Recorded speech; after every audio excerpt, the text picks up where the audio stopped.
everyone? Oh. Okay, hopefully he won't wake up, but as you can see my son's asleep. He just fell asleep, so I finally get time to film this video. Anyways, what's up everybody? Today's video is gonna be the differences between getting an epidural and not getting an epidural for childbirth, obviously. So with my first child, my first pregnancy, I went into labor on my own and I got the epidural, and with my second child I got induced, but I did not get epidural. With my first one, the epidural, I didn't really know what epidural was. I didn't know what the heck was going on. I did not do any research or anything like that, so I just did what the nurses and everybody was telling me to do. So they told me to get the epidural. They said it wasn't gonna hurt if I got the epidural, and they were such liars because it hurt so much. So yeah, I'm just gonna start listing what happened and what I went through with my first delivery with the epidural. So I ended up having to have an episiotomy, and if you don't know what that is, it's where they cut you down there and stitch you up. But yeah, I definitely felt that. Even though I had the epidural, I felt getting cut, and I felt everything with the labor and the pushing. I felt everything. The epidural did not help me with the pain, did not take away anything from me, except that I couldn't move.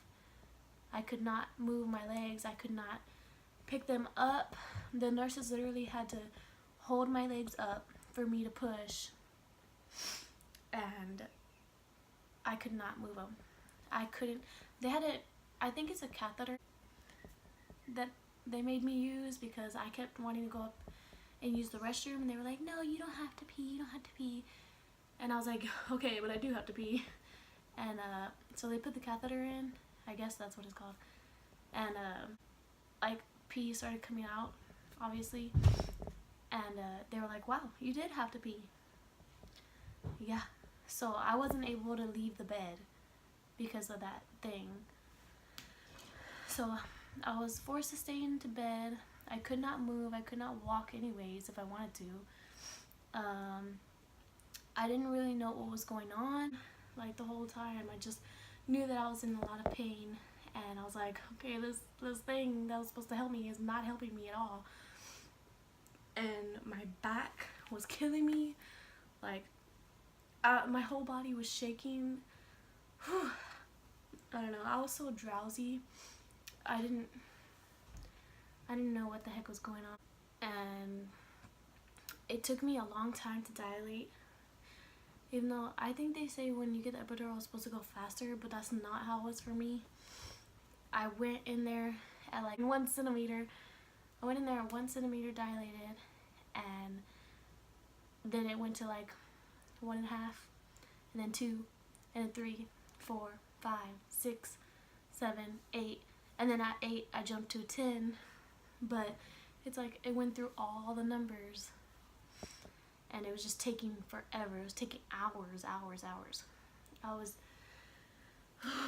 in labor for like 2 days. But my water didn't break on its own, so the doctor broke my water for me.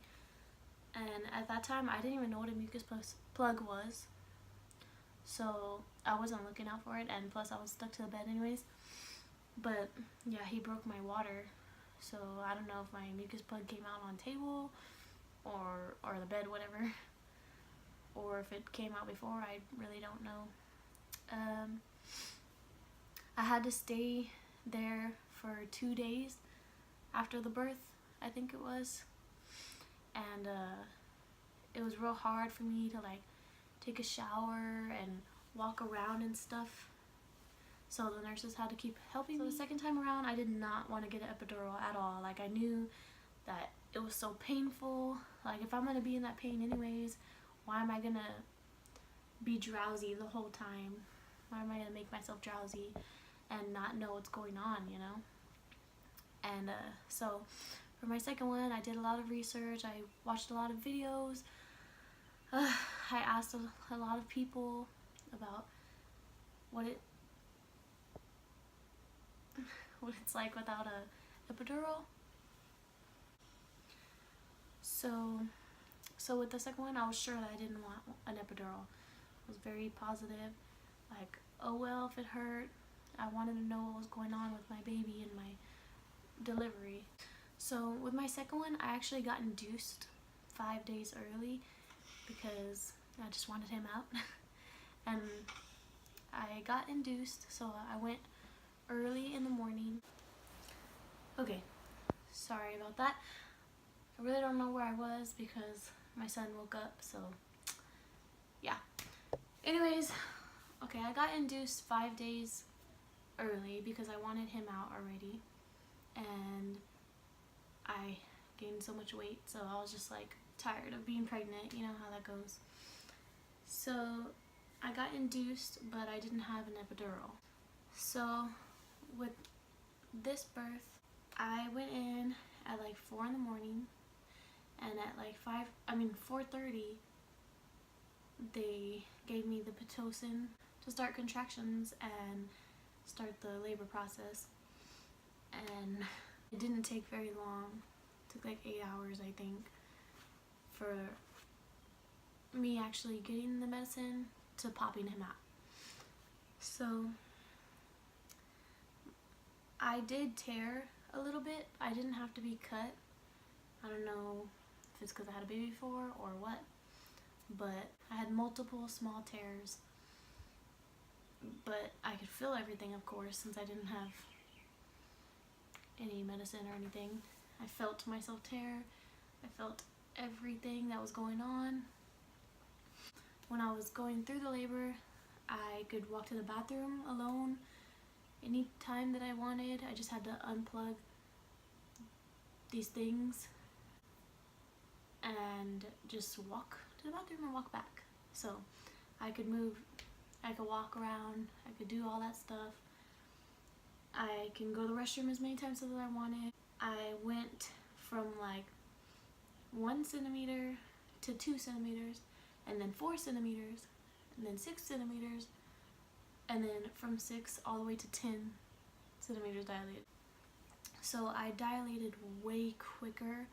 Everything went quicker doing it natural. And my water broke on its own. I was laying down in the bed and it just boop, it broke, and I lost my mucus plug in the bathroom before that. So I mean, I knew everything that was going on because I did so much research, and it was way different than my first delivery.